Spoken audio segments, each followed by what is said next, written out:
forferdelig, Bena! Det er forferdelig! Det regner! Der er paraplyen som meg og Inger sitter under.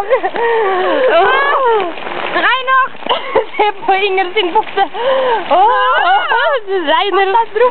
Det regner mest. Det er regn, det slutter litt. Det ser ut til å minke litt. Og det dabber av, men se bort på kirken der. Der tok det helt av. Sykt fart. Jeg tror de der borte under den der greia der ler av oss. Ser du dem? De er negative til vår stilling. Negativ igjen. Men se, nå har det sluttet å regne. Det er sol. Det er sol. Farvel for i dag.